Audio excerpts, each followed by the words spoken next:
আপনি যে বলছেন যেগুলো ভালো আমি সেগুলো গ্রহণ করব, যেগুলো ভালো নয় সেগুলো গ্রহণ করব না, তো আপনি কতটুকু যোগ্যতা অর্জন করেছেন কোরআন হাদিসের, যার আলোকে আপনি বুঝতে পারবেন কোনটা ভালো কোনটা মন্দ? যদি আপনি পরিপূর্ণ কোরআন হাদিসের জ্ঞান অর্জন করেন, যে আপনি ভালো মন্দ বুঝতে পারবেন, তাহলে আপনি তাদের আলোচনাগুলো শোনেন। যদি বুঝতে না পারেন, আমার বিশেষ উপদেশ থাকবে আপনি তাদের আলোচনাগুলো শুনিয়েন না। আপনাকে হয়তো সাময়িক কিছু আনন্দ দিবে, সাময়িক কিছু কথা বলবে, যাদের আলোচনাগুলো শুনে আপনি হয়তো আনন্দ পাবেন, মন ভালো লাগবে, কিছু হাসি ঠাট্টা করলেন, যে আলোচনা খুব ভালো করলো, সেই আলোচনা করলো, আমার চোখ দিয়ে সেই পানি বের হয়েছে, এরকম আলোচনা শুনিয়েন না। হুজুর কার আলোচনাগুলো শুনবো, কার আলোচনাগুলো শুনতে পারি? আমি আপনাদের বিশেষভাবে আহ্বান করব, আব্দুর রাজ্জাক বিন ইউসুফ সাহেব আছেন, আমার ওস্তাদ, আবদুল্লাহ বিন আব্দুর রাজ্জাক আছেন, মতিউর রহমান মাদানী আছেন, আবু বকর জাকারিয়া আছেন, ডক্টর মঞ্জুর ইলাহি আছেন, ডক্টর সাইফুল্লাহ আছেন, ডক্টর ইমাম হোসাইন আছেন, আসাদুল্লাহ গালিব আছেন, তারপরে শহীদুল্লাহ খান মাদানী, ডক্টর আবদুল্লাহ ফারুক সালাফি। এই আলোচক প্রধান প্রধান আলোচক, এগুলোকে সবসময় সামনে রাখবেন। বাদবাকি যারা আছেন, আরও অনেক আছেন সহি আলোচনা করেন, এরকম আরও অনেক আছেন। বাদবাকি যারা ভাইরালের চিন্তা করে ওই আলোচনাগুলো শুনিয়েন না।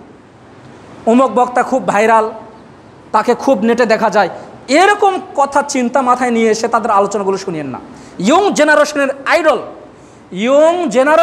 আইডল, এরকম আইডল থেকে দূরে থাকুন। আমি তাদের নাম বলে তাদেরকে খাটো করতে চাচ্ছি না, তার কারণ তাদেরও কিছু সমাজে বা অনেক সমাজে তাদেরও মর্যাদা রয়েছে। এজন্য আমি বিশেষভাবে আহ্বান করব, যাদের কথা বললাম আপনারা তাদের আলোচনাগুলো বেশি গুরুত্ব দিবেন। নেটে যখন সার্চ দিবেন যে আলোচনা শুনবো, এদের আলোচনাগুলো, এই যে আলোচকদের আলোচনাগুলো সবসময় সামনের কাতারে রাখবেন। আল্লাহ তৌফিক দান করুন, আল্লাহুম্মা আমিন। আজকে বিদআত সম্পর্কে আলোচনা করেই আলোচনা শেষ করব ইনশাআল্লাহ। আল্লাহর নবীর একটা বৈশিষ্ট্য ছিল যে তিনি যখনই সাহাবীদের সামনে অথবা যে কারোর সামনে যে কোনো কথা বলার পূর্বে, আল্লাহর নবীর একটা বৈশিষ্ট্য হচ্ছে যে তিনি বলতেন ইন্নাল হামদালিল্লাহি ওয়াহদা ওয়াসসালাতু ওয়াসসালামু আলা মান লা নাবিয়্যা বা'দা। তিনি আল্লাহর উপর সংক্ষিপ্ত আকারে শুকরিয়া এবং দুরূদ পাঠের পরে তিনি আলোচনাগুলো শুরু করতেন। অতঃপর তিনি বলতেন আম্মা বা'দ ফাইন্না খায়রাল হাদিসি কিতাবুল্লাহ ওয়া খায়রাল হাদি হাদি মুহাম্মাদিন সাল্লাল্লাহু আলাইহি ওয়াসাল্লাম। আম্মা বা'দ, হামদ সানা করার পরে তিনি বলতেন ফাইন্না খায়রাল হাদিসি কিতাবুল্লাহ, ফাইন্না নিশ্চয় খায়রাল হাদিস, সর্বোত্তম বাণী হচ্ছে কিতাবুল্লাহ, আল্লাহর কিতাব মানে কোরআন। খায়রুল হাদি হাদি মুহাম্মাদিন সাল্লাল্লাহু আলাইহি ওয়াসাল্লাম, আর সর্বোত্তম শ্রেষ্ঠ হেদায়েত হচ্ছে মুহাম্মদ রাসূলুল্লাহ সাল্লাল্লাহু আলাইহি ওয়াসাল্লামের হেদায়েত, অর্থাৎ হাদিস। অতঃপর তিনি বলতেন ওয়া শাররুল উমুরি মুহদাসাতুহা, সবচেয়ে নিকৃষ্টতম কাজ হচ্ছে সমাজে নতুন কিছু সৃষ্টি করা, সওয়াবের আশায় নতুন কিছু সৃষ্টি করা, মানে এমন কোনো কিছু আপনি করবেন যেটা সওয়াবের আশায়, এটা হচ্ছে সবচেয়ে নিকৃষ্টতম কাজ। তারপরে আল্লাহ নবী বলছেন, এটা অন্য এক রিওয়ায়াতে বর্ণিত রয়েছে, আল্লাহ নবী বলছেন, তারপরে তিনি বলছেন ওয়াকুল্লা যালালাতিন ফিন্নার, এই নতুন যে কোনো কিছু আপনি আবিষ্কার করেন না কেন, এগুলো সব কিছু পথভ্রষ্ট, আর এই পথভ্রষ্টতা মানুষকে জাহান্নামের দিকে নিয়ে যাবে। মানুষ সমাজে প্রচলিত যে নিয়ম, মানে যেটা কোরআন হাদিসে রয়েছে, এগুলো বাদ দিয়ে সমাজে প্রচলিত হোক, অথবা নতুন কোনো কিছু আবিষ্কারের আশায় হোক, অথবা নতুন কোনো কিছু সওয়াবের আশায় হোক, যেগুলো কোরআন হাদিসে নেই, এগুলো যখনই আপনি করতে যাবেন তখন এই কাজগুলো আপনাকে জাহান্নামের দিকে নিয়ে যাবে। আল্লাহ নবী বলছেন ইবনে আব্বাস রাদিয়াল্লাহু তাআলা আনহু থেকে বর্ণিত, তিনি বলছেন, আল্লাহ নবী বলছেন, আবগাযুন নাসি ইলাল্লাহি সালাসাতুন, তিনটি কাজ সবচেয়ে নিকৃষ্টতম আল্লাহর কাছে। তিনটি কাজ হচ্ছে মুলহিদুন ফিল হারাম। হারাম মানে হচ্ছে কাবা শরীফের যে নির্দিষ্টতম এলাকা রয়েছে, যেখানে যেটা সবচেয়ে পবিত্রতম জায়গা, এই হারামে কোনো নিষিদ্ধ কোনো কাজ করা, এটা সবচেয়ে নিকৃষ্টতম কাজ। তারপরে বলছেন ওয়া মুবতাগিন ফিল ইসলামি সুন্নাতাল জাহিলিয়া। 2 নম্বরে আল্লাহ নবী বললেন যে আল্লাহর কাছে সবচেয়ে নিকৃষ্টতম কাজ 2 নম্বর হচ্ছে জাহিলি যুগ, অর্থাৎ আল্লাহর নবী নবুয়ত পাওয়ার আগে যে সময়গুলো, যে কাজগুলো, এগুলোকে বলা হয় জাহিলিয়াত। জাহিলি যুগের কাজ কারবার যেগুলো হারাম বা নিষিদ্ধ। আল্লাহ নবী বলছেন 2 নম্বর কাজ হচ্ছে সমাজে এক শ্রেণীর মানুষ থাকবে যারা সমাজে জাহিলিয়াত, অর্থাৎ আল্লাহর নবীর পূর্বের যুগকে বলা হয় অন্ধকারের যুগ, জাহিলিয়াতের যুগ। এই সময়ের কোনো রীতি নীতি, কোনো কাজকে বর্তমানে যারা চালু করার চেষ্টা করবে। 3 নম্বরে হচ্ছে ওয়া মুত্তালিবু দামি ইমরিম বিগয়রি হক লিউহারিক দামাহু। আল্লাহ নবী 3 নম্বরে বললেন আল্লাহর কাছে সবচেয়ে নিকৃষ্টতম যে কাজগুলো, তার মধ্যে 3 নম্বর হচ্ছে যে আপনি অন্যায়ভাবে কাউকে হত্যা করার চেষ্টা করবেন স্রেফ রক্তপাত করার উদ্দেশ্যে। অন্যায়ভাবে, সেটা হোক অমুসলিম, হোক মুসলিম, হোক খ্রিস্টান, হোক বৌদ্ধ, হোক যে কেউ, মানে অন্যায়ভাবে, তার কোনো দোষ নেই, অন্যায়ভাবে আপনি রক্তপাত করার উদ্দেশ্যে আপনি তাকে হত্যা করার চেষ্টা করছেন, এটা হচ্ছে হারাম বা নিকৃষ্টতম কাজ। পৃথিবীতে যারাই এরকম অন্যায়ভাবে রক্তপাত করার চেষ্টা করবে, সেটা যে কেউ হোক না কেন, এটা গায়ের জোরে সাময়িকভাবে এটা কেউ করতে পারে, এটা তার ক্ষমতার দাপটে হোক, পয়সার দাপটে হোক, বেশিরভাগ সাধারণত ক্ষমতার কারণেই হয়। ক্ষমতা, সেটা দলীয় ক্ষমতাও হতে পারে, আবার প্রযুক্তিগত ক্ষমতাও হতে পারে। আপনি এখানে বসে থেকে অন্য কোনো দেশে একটা বাটন চাপ দিচ্ছেন, সে দেশের অনেক কিছু ধ্বংস হয়ে যাবে। এটা বর্তমানে প্রযুক্তির খেলা। আপনি এখানে চাপ দিচ্ছেন আর অন্য দেশে গিয়ে পারমাণবিক বোমা পড়বে, সির্ফ রক্তপাত করার উদ্দেশ্যে অন্যায়ভাবে। মানুষ এগুলোকে সাময়িক উপকার বা সাময়িক তারা মনে করতে পারে যে আমরা বিজয়, জি না, তারা বিজয় নয়। আল্লাহ যখন ধরবেন তখন একবারে মূলোৎপাটন করে ছাড়বেন, তার মানে যখন তিনি ধরবেন তার ধরা খুব কঠিন। আল্লাহ সাময়িকভাবে যারাই এরকম কাজ করবে, সাময়িকভাবে হয়তো তারা এটা করতে পারে, কিন্তু এমন একটা সময় আসবে যে তাদেরকে মূলোৎপাটন করে ছাড়বে, সেটা যে কেউ হোক না কেন। আবু হুরায়রা রাদিয়াল্লাহু তাআলা আনহু থেকে বর্ণিত, তিনি বলছেন, আল্লাহ নবী বলছেন, কুল্লু উম্মতি ইয়াদখুলুনাল জান্নাহ, প্রতিটি উম্মত জান্নাতে প্রবেশ করবে। প্রতিটি উম্মত, প্রতিটি জাতি জান্নাতে প্রবেশ করবে, ইল্লা মান আবা, তবে আবা ব্যতীত। সাহাবীরা খুব বিচক্ষণ মানুষ। সাহাবীরা আল্লাহ নবীকে জিজ্ঞেস করলেন, আল্লাহ নবী, কি ইল্লা মান আবা, আবা কাকে বলা হয়? আল্লাহ নবী উত্তর দিলেন, মান আতাআনি দাখালাল জান্নাহ ওয়া মান আসানি ফাকাদ আবা। যারা আমার আনুগত্য করবে, যারা আমার আনুগত্য করবে, দাখালাল জান্নাহ, সে জান্নাতে প্রবেশ করবে, ওয়ামান আসানি ফাকাদ আবা, আর যে আমার বিরোধিতা করবে সে জাহান্নামে প্রবেশ করবে। তারা হচ্ছে আবা। তার মানে আবা কারা? আবা হচ্ছে আল্লাহ এবং তার রাসূলের দেওয়া কোরআন হাদিস থেকে যারা দূরে সরে যাবে, এরাই হচ্ছে আবা, আর এরাই জাহান্নামে যাবে। অন্য রিওয়ায়াতে রয়েছে তারা জাহান্নামে যাবে। পৃথিবীতে একটা কথা সবসময় স্মরণ রাখবেন, সাময়িক সুখ এটা কখনো সুখ নয়।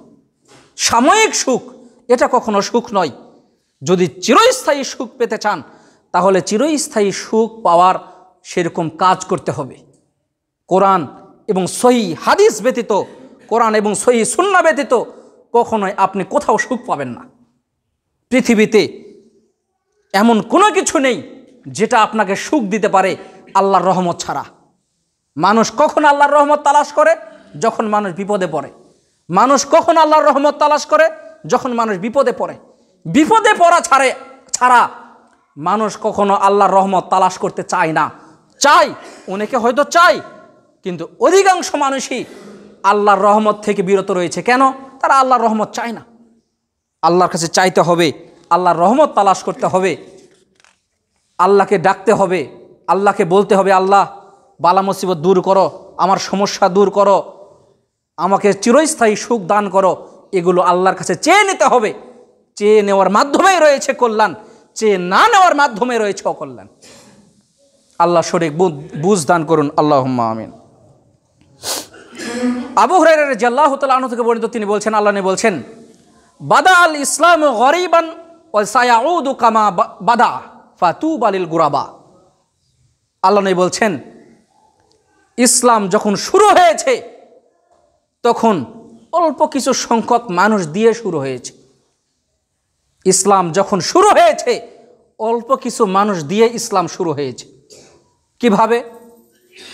যদি আপনি আদম আলাইহিস সালামের সময় থেকে শুরু করেন, তাহলে আদম আলাইহিস সালাম সর্বপ্রথম ছিলেন একাই, তারপরে হলেন হাওয়া, ধীরে ধীরে ধীরে ধীরে শুরু হলেন। আবার যদি আল্লাহ নবীর কাছ থেকে শুরু করেন, তাহলে দেখবেন আল্লাহ নবী প্রথম মুসলমান। তিনি তো আল্লাহ মূর্তি পূজা এবং যাবতীয় কিছু থেকে আল্লাহর নবীকে আল্লাহ হেফাজত করেছে। প্রথমে যখন আল্লাহর বাণী নিয়ে তিনি আসলেন, তখন সর্বপ্রথম পুরুষদের মধ্যে থেকে ইসলাম গ্রহণ করেছিলেন কে? কে? আবু বকর রাদিয়াল্লাহু তাআলা আনহু।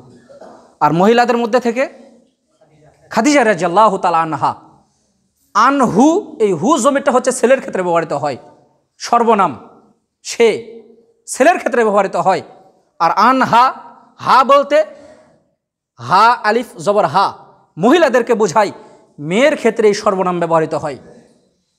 তার মানে এই যে 2-3 জন ধীরে ধীরে ধীরে ধীরে শুরু হলো। 3 বছর গোপনে ইসলামের দাওয়াত চলেছে। যখন ওমর রাদিয়াল্লাহু তাআলা আনহু ইসলাম গ্রহণ করলেন, ওমর রাদিয়াল্লাহু তাআলা আনহু বললেন, গোপনে আর দেওয়ার সময় নেই, এখন প্রকাশ্যে দাওয়াত দিতে হবে। তার কারণ ওমর রাদিয়াল্লাহু তাআলা আনহু এমন একজন বীর ছিলেন যার সামনে কেউ এসে তলোয়ার ধরবে এরকম সাহস করেনি। খালিদ বিন ওয়ালিদ এমন একজন বীর যোদ্ধা ছিলেন যার সামনে তলোয়ার ধরবে এরকম কোনো সাহস করেনি। হামজা রাদিয়াল্লাহু তাআলা আনহু এমন একজন বীর পুরুষ ছিলেন যার সামনে কেউ তলোয়ার ধরবে এরকম সাহস করেনি। এরকম বীর পুরুষ ছিলেন এক একজন মুসলমান। 3 বছর গোপনে ইসলামের দাওয়াত দেওয়ার পরে তারপরে ধীরে ধীরে ধীরে ধীরে ইসলাম আমাদের মাঝে ছড়িয়ে পড়েছে। তো এই হাদিসে যেটা আল্লাহ নবী বললেন, বাদা আল ইসলাম গরিবান, ইসলাম শুরু হয়েছে অল্প কিছু মানুষ দ্বারা, অসায়াউদু কামা বাদা, আবার যখন ইসলাম নিঃশেষ হয়ে যাবে তখন অল্প কিছু মানুষ ইসলাম থাকবে, তারপরে ধীরে ধীরে ইসলাম শেষ হয়ে যাবে, তারপরে হবে কিয়ামত। ফাতুবা লিল গুরাবা, সফল কাম ওই সমস্ত লোকের জন্য যারা ওই অল্প সংখ্যক মানুষদের মধ্যে থাকবেন। তার মানে মনের মধ্যে এই আকাঙ্ক্ষা করুন যে আমি দুনিয়াতে আসলাম, জন্মগ্রহণ করলাম, যুবক হলাম, বিবাহ হলাম, বৃদ্ধ হলাম, মারা গেলাম, এটা সফলতা অর্জন না করে বরং এটা সফলতা করুন, আমি দুনিয়াতে কি করছি না করছি আল্লাহ তুমি মাফ করো, মৃত্যুর আগে যেন ইসলাম এবং মুসলমান ইমানদার হয়ে যেন মৃত্যুবরণ করতে পারি। এই আকাঙ্ক্ষা মনের মধ্যে সব সময় রাখবেন। তার কারণ কালেমা পরে মৃত্যুবরণ করার নসিব সবার হয় না। হুন্ডাতে চলে যাচ্ছেন, পিছে চলে গেলেন, কালেমা পড়ার নসিব হলো না। আল্লাহর কাছে দোয়া করুন, আল্লাহ ইমানের সহিত ইমান নিয়ে যেন মৃত্যুবরণ করতে পারি, আল্লাহ সমিতে সেই তৌফিক দান করো। আল্লাহ তৌফিক দান করুন সকলকে, আল্লাহুম্মা আমিন। জাবির রাদিয়াল্লাহু তাআলা আনহু থেকে বর্ণিত, তিনি বলছেন, আল্লাহ নবী বলছেন, ওমর রাদিয়াল্লাহু তাআলা আনহু হিনা আতাহু ওমর রাদিয়াল্লাহু তাআলা আনহু এসে আল্লাহ নবীকে বললেন, আল্লাহ নবী, ইন্না নাসমাউ আহাদিসা মা ইয়াহুদা তুজিবুনা। আল্লাহ নবী, ইহুদিদের মধ্যে থেকে কিছু পণ্ডিত তারা এমন এমন সুন্দর সুন্দর কথা বলে যেগুলো আমাদেরকে খুব আশ্চর্যান্বিত করে, খুব ভালো লাগে আমাদেরকে। আফতারো আন নাকতুবা বাযহা, আমরা কি তাদের ভালো কথাগুলো কি লিখে রাখতে পারি? সুন্দর কথা না? সুন্দর কথা না? সুন্দর কথা তো, খারাপ কিছু বলছেন উমর রাদিয়াল্লাহু তাআলা আনহু, ভালো কথা বলছেন আল্লাহ নবী। ইহুদিদের মধ্যে থেকে কিছু পণ্ডিত তারা এমন এমন কথা বলে, খুব সুন্দর কথা বলে, আমরা কি তাদের কথাগুলো লিখে রাখবো যেগুলো ভালো কথা? তখন আল্লাহ নবী উত্তর দিচ্ছেন, আ মুতাহাওয়িকুনা আনতুম কামা তাহাওয়াকাতিল ইয়াহুদ ওয়ান নাসারা, ইহুদি এবং নাসারারা যেমন অতিরিক্ত উল্টাপাল্টা করার কারণে যেমন তারা ধ্বংস হয়ে গেছে, তুমিও কি সেটা করতে চাচ্ছ? ইহুদি এবং খ্রিস্টানরা তাদের ধর্মগ্রন্থে তারা কম বেশি করার কারণে, শর্টকাট করার কারণে তারা যেমন ধ্বংস হয়ে গিয়েছে, তুমি কি সেরকম করতে চাচ্ছ, সেরকম হতে চাচ্ছ? তখন আল্লাহ নবী বললেন, লাকাদ জিতুকুম বাইযা নাকিয়া, আমি তোমাদের মাঝে যে ধর্মগ্রন্থ নিয়ে এসেছি, যে ধর্ম নিয়ে এসেছি, সেটা হচ্ছে একদম স্বচ্ছ এবং পরিষ্কার, যাতে কোনো খুঁত নেই। তারপরে আল্লাহ নবী বলছেন, ওয়ালাউ কানা মুসা হাইয়ান মা ওয়াসিয়াতু ইল্লা ইত্তিবাই, যদি মুসা আলাইহিস সালাম যদি জীবিত থাকতেন তাহলে তিনি আমার অনুসরণ করতেন। এই হাদিস দ্বারা আমরা কি বুঝতে পারলাম?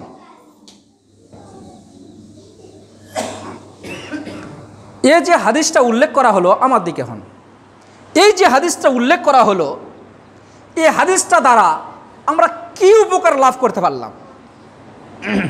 আমি আপনাদেরকে কিছু কথা বলি। সাময়িক ধরে নেন, অনেক বক্তা রয়েছে, বক্তাদের মধ্যে থেকে আমি কাউকে নাম বলে বড়ও করতে চাচ্ছি না, কারো নাম বলে তাকে খাটোও করতে চাচ্ছি না। তবে আমি আপনাদের বলছি, যেই বক্তা কোরআন এবং সহিহ হাদিসের আলোকে কথা বলবেন, আমরা তার আলোচনা শুনতে রাজি আছি। যেই বক্তা হালকা কিছু কথা বলবে ভালো, কিছু কথা বলবে হাসি ঠাট্টা, আর কিছু কথা বলবে আপনাকে কাঁদিয়ে দিবে, এরকম বক্তার আলোচনা যদি শুনতে যান, আপনি হয়তো বলবেন যে যেগুলো ভালো সেগুলো গ্রহণ করব, যেগুলো ভালো নয় সেগুলো গ্রহণ করব না। তো আমি আপনাকে বলছি, আপনি যে বলছেন যেগুলো ভালো আমি সেগুলো গ্রহণ করব, যেগুলো ভালো নয় সেগুলো গ্রহণ করব না, তো আপনি কতটুকু যোগ্যতা অর্জন করেছেন কোরআন হাদিসের, যার আলোকে আপনি বুঝতে পারবেন কোনটা ভালো কোনটা মন্দ? যদি আপনি পরিপূর্ণ কোরআন হাদিসের জ্ঞান অর্জন করেন, যে আপনি ভালো মন্দ বুঝতে পারবেন, তাহলে আপনি তাদের আলোচনাগুলো শোনেন। যদি বুঝতে না পারেন, আমার বিশেষ উপদেশ থাকবে, আপনি তাদের আলোচনাগুলো শুনিয়েন না। আপনাকে হয়তো সাময়িক কিছু আনন্দ দিবে, সাময়িক কিছু কথা বলবে, যাদের আলোচনাগুলো শুনে আপনি হয়তো আনন্দ পাবেন, মন ভালো লাগবে, কিছু হাসি ঠাট্টা করলেন, যে আলোচনা খুব ভালো করলো, সেই আলোচনা করলো, আমার চোখ দিয়ে সেই পানি বের হয়েছে, এরকম আলোচনা শুনিয়েন না। হুজুর কার আলোচনাগুলো শুনবো, কার আলোচনাগুলো শুনতে পারি? আমি আপনাদের বিশেষভাবে আহ্বান করব, আব্দুর রাজ্জাক বিন ইউসুফ সাহেব আছেন, আমার ওস্তাদ, আবদুল্লাহ বিন আব্দুর রাজ্জাক আছেন, মতিউর রহমান মাদানী আছেন, আবু বকর জাকারিয়া আছেন, ডক্টর মঞ্জুরি ইলাহি আছেন, ডক্টর সাইফুল্লাহ আছেন, ডক্টর ইমাম হোসাইন আছেন, আসাদুল্লাহ গালিব আছেন, তারপরে শহীদুল্লাহ খান মাদানী, ডক্টর আবদুল্লাহ ফারুক সালাফি। এই আলোচক প্রধান আলোচক, এগুলোকে সবসময় সামনে রাখবেন। বাদবাকি যারা আছেন, আরও অনেক আছেন, সহি আলোচনা করেন, এরকম আরও অনেক আছেন। বাদবাকি যারা ভাইরালের চিন্তা করে ওই আলোচনাগুলো শুনিয়েন না। অমুক বক্তা খুব ভাইরাল, তাকে খুব নেটে দেখা যায়, এরকম কথা চিন্তা মাথায় নিয়ে এসে তাদের আলোচনাগুলো শুনিয়েন না। ইয়ং জেনারেশনের আইডল, এরকম আইডল থেকে দূরে থাকুন। আমি তাদের নাম বলে তাদেরকে খাটো করতে চাচ্ছি না, তার কারণ তাদেরও কিছু সমাজে বা অনেক সমাজে তাদেরও মর্যাদা রয়েছে। এজন্য আমি বিশেষভাবে আহ্বান করব, যাদের কথা বললাম আপনারা তাদের আলোচনাগুলো বেশি গুরুত্ব দিবেন। নেটে যখন সার্চ দিবেন যে আলোচনা শুনবো, এদের আলোচনাগুলো, এই যে আলোচকদের আলোচনাগুলো সবসময় সামনের কাতারে রাখবেন। আল্লাহ তৌফিক দান করুন, আল্লাহুম্মা আমিন।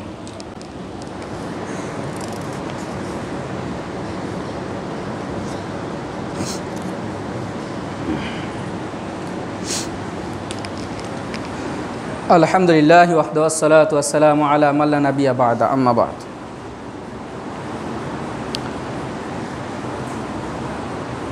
হাসান বিন আতিয়া রাদিয়াল্লাহু তাআলা আনহু থেকে বর্ণিত, তিনি বলছেন, এটা সহিহ হাদিস, মিশকাতের হাদিস নাম্বার 188। তিনি বলছেন, মাবতাদা কওমুন বিদআতান ফি দীনিহিম ইল্লা নাযাআল্লাহু মিন সুন্নাতিহিম মিসলাহা। তিনি বলছেন, মাবতাদা কওমুন বিদআতান ফি দীনিহিম, যখন কোনো সমাজে কোনো একটা বিদআত চালু হয়, যখন কোনো সমাজে নতুন একটা বিদআত চালু হয়, ইল্লা নাযাআল্লাহু মিন সুন্নাতিহিম মিসলাহা, ওই বিদআত চালু হওয়ার কারণে ওই সমাজ থেকে অনুরূপ বিদআত পরিমাণ সুন্নাতকে আল্লাহ উঠিয়ে নেন। কিয়ামত পর্যন্ত আর ওই সুন্নাতকে ওই সমাজে আর ফিরিয়ে নিয়ে আসেন না। এই কথাটাকে বুঝতে পারলেন? ধরে নেন এই সমাজে একটা বিদআত চালু ছিল না আগে থেকে, নতুনভাবে আপনারা ওটা শুরু করেছেন, ধীরে ধীরে করতে করতে চালু হয়ে গিয়েছে। যখন থেকে একটা বিদআত চালু হয়েছে, আল্লাহ তাআলা অনুরূপ পরিমাণ একটা সুন্নাত ওই সমাজ থেকে উঠিয়ে নেবেন। কিয়ামত পর্যন্ত আল্লাহ ওই সুন্নাতকে ওই সমাজে আর প্রতিষ্ঠিত করেন না। এজন্য চেষ্টা করবেন যে কোনো বিদআত থেকে যে সমাজে যেন বিদআত প্রতিষ্ঠিত না হতে পারে, সর্বাত্মকভাবে চেষ্টা করবেন। আল্লাহ তৌফিক দান করুন, আল্লাহুম্মা আমিন।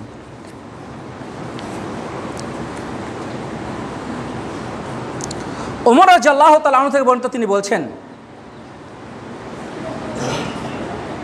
আল্লাহ নবী বলছেন, তিনি বলছেন, আন্নাহু জা ইলা হাজারিল আসওয়াদ। ওমর রাদিয়াল্লাহু তাআলা আনহু হাজারে আসওয়াদের কাছে গেলেন, ফাকাব্বালাহু, অতঃপর হাজারে আসওয়াদকে চুমা খেলেন। হাজারে আসওয়াদ চিনেন? যারা সৌদি আরবে গিয়েছেন তারা জানবেন যে হাজারে আসওয়াদ, হাজারুন মানে হচ্ছে পাথর, আর আসওয়াদ মানে হলো কালো, কালো পাথর।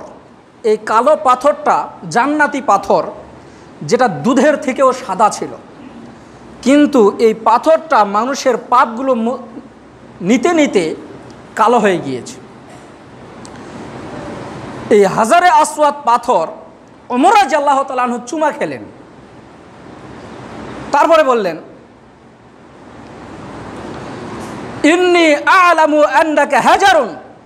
ওমর রাদিয়াল্লাহু তাআলা আনহু হাজারে আসওয়াদকে বলছেন, ইন্নী আ'লামু আন্নাকা হাজারুন, নিশ্চয় আমি জানি তুমি একটা পাথর। লাউলা আন্নী রাআইতুন নাবিয়্য সাল্লাল্লাহু আলাইহি ওয়াসাল্লাম ইউকাব্বিলুকা মা ক্বাব্বালতুকা, যদি আমি আল্লাহর নবীকে তোমাকে চুমু খেতে না দেখতাম, আমি তোমাকে চুমু খেতাম না। কি বুঝলেন? ওমর রাদিয়াল্লাহু তাআলা আনহু হাজারে আসওয়াদকে চুমা খেলেন। চুমা খাওয়ার পরে বললেন, আমি জানি তুমি একটা পাথর, যদি আল্লাহর নবীকে আমি চুমু খেতে না দেখতাম তোমাকে, তাহলে আমি তোমাকে চুমু খেতাম না। তার মানে ওমর রাদিয়াল্লাহু তাআলা আনহু এবং সাহাবীগণ এদিকে সর্বাত্মকভাবে সচেতন ছিলেন যে আল্লাহর নবী কি করেছেন, তিনি যেটা করেছেন আমরা করব, তিনি যেটা করেননি আমরা করব না। তো চুমু খেয়েছেন, আমরা চুমা খাই। কেন খাই? আল্লাহ নবী খেয়েছেন এর জন্য খাই। এরপরে আরেকটা হাদিসে আসেন, মুজাহিদ তাবি মুজাহিদ তিনি বলছেন, কুন্না মা ইবনু উমর ফি সাফারিন। মুজাহিদ তিনি বলছেন, আমরা ওমর রাদিয়াল্লাহু তাআলা আনহু এর সঙ্গে একটা সফরে ছিলাম। ফামাররা বিমাকানিন ফাহাদা আনহু। ওমর রাদিয়াল্লাহু তাআলা আনহু রাস্তা দিয়ে যেতে যেতে হঠাৎ একটু বাঁকা হলেন, বাঁকা হয়ে আবার সোজা হলেন। ফাসুইলা লিমা ফাআলতা। আমরা ওমর রাদিয়াল্লাহু তাআলা আনহুকে জিজ্ঞেস করলাম, হে আব্দুল্লাহ ইবনে ওমর, হে ওমর রাদিয়াল্লাহু তাআলা আনহু, আপনি রাস্তা দিয়ে সোজা চলতে চলতে এখানে কেন একটু বাঁকা হয়ে চললেন? তখন ওমর রাদিয়াল্লাহু তাআলা আনহু তিনি বলছেন, রাআইতুন নাবিয়্য সাল্লাল্লাহু আলাইহি ওয়াসাল্লাম ফাআলা হাযা ফাফআলতু। আমি এই জায়গায় আল্লাহর নবীকে এরকম করতে দেখেছি, এজন্য আমি এরকম করলাম, না হলে করতাম না। হাদিসটা কি বুঝতে পেরেছেন? ওমর রাদিয়াল্লাহু তাআলা আনহু রাস্তা দিয়ে চলছিলেন, এমন সময় চলতে চলতে একটু বাঁকা হলেন, মানে রাস্তা দিয়ে সোজা রাস্তা একটু বাঁকা দিয়ে চললেন।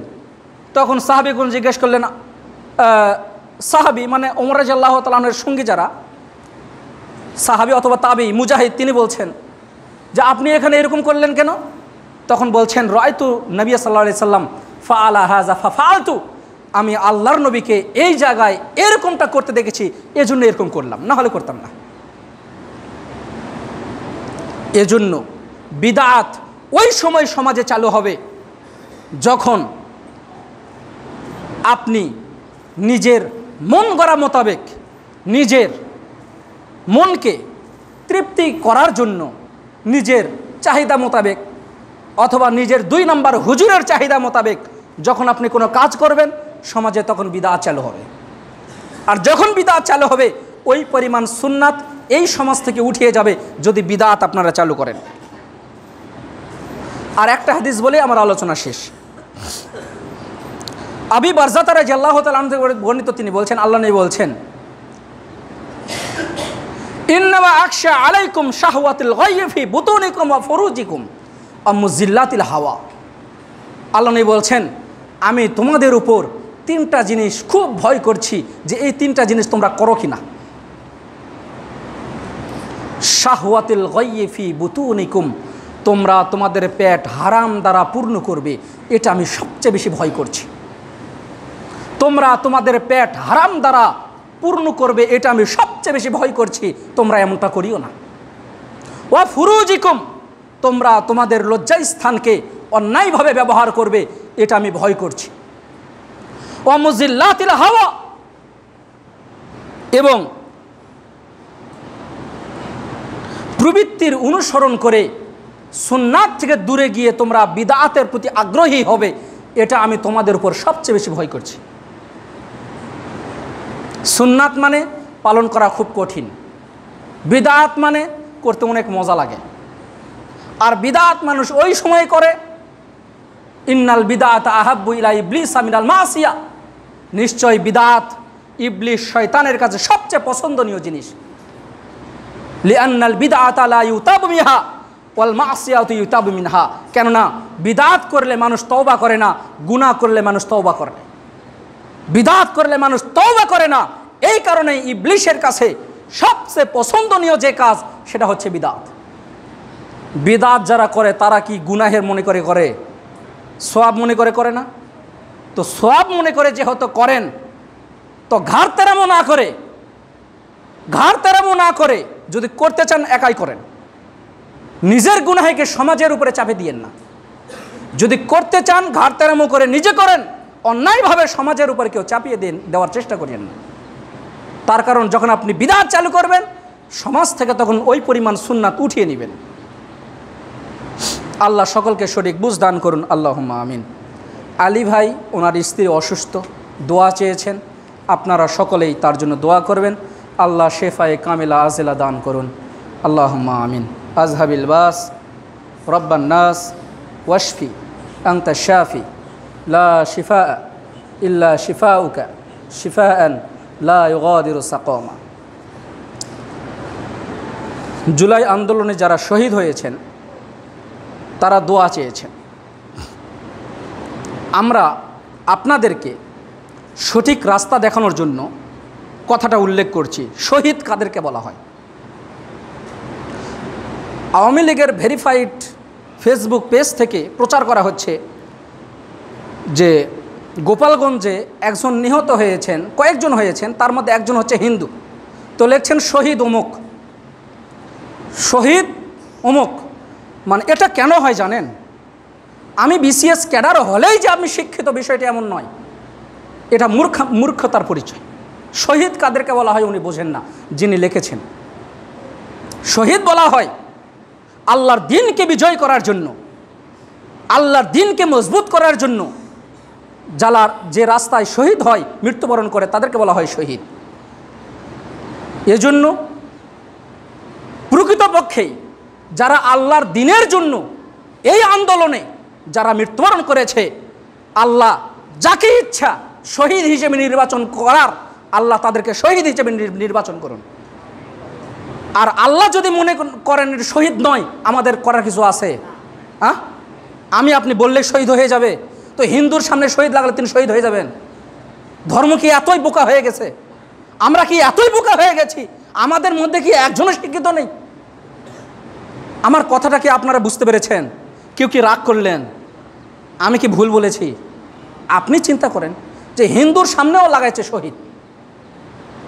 তো আল্লাহ যাদেরকে শহীদ হিসেবে নির্বাচন করেন, আল্লাহ তুমি তাদেরকে শহীদের মর্যাদা দান করো। আল্লাহ তাদের গুনাহ খাতাগুলোকে মাফ করো। এবং সামনে অবশ্যই, এবং বিশেষ করে খাসভাবে বিএনপির পক্ষ থেকে বলা হয়েছে, আরও অন্যান্য ভাইদের পক্ষ থেকে বলা হয়েছে, যাদের জন্য কল্যাণের দোয়া করেছেন, আল্লাহ তাদের সকলের কল্যাণের নেক দোয়াকে কবুল করে নিন এবং আমাদের সকলের নেক দোয়াকে কবুল করে নিন। এবং সামনে যারাই দেশ এবং জাতির কল্যাণ চান, আল্লাহ তাদেরকে নির্বাচন করুন, বলুন আমিন। এবং তাদেরকে আল্লাহর দ্বীনের খাদিম হিসেবে কবুল করে নিন, আল্লাহুম্মা আমিন। মানুষ হিসেবে আমাদের ভুল ত্রুটি থাকতে পারে, কিন্তু আল্লাহর দ্বীনকে যারাই বিজয়ী করতে চান, আল্লাহ তুমি তাদেরকে নির্বাচন করো এবং তাদের নেক কাজকে কবুল করে নাও। আল্লাহ তুমি আমাদের সকলকে কবুল করে নাও, গুনাহ খাতাগুলোকে মাফ করে নাও। আমাদের পরিবার, আত্মীয় স্বজন, ভাই বোন যারাই মৃত্যুবরণ করেছেন, আল্লাহ তুমি তাদেরকে জান্নাতুল ফেরদাউস নসিব করো। যাদের কবরে আযাব হচ্ছে, আল্লাহ তুমি তাদের আযাবগুলোকে মাফ করে দাও।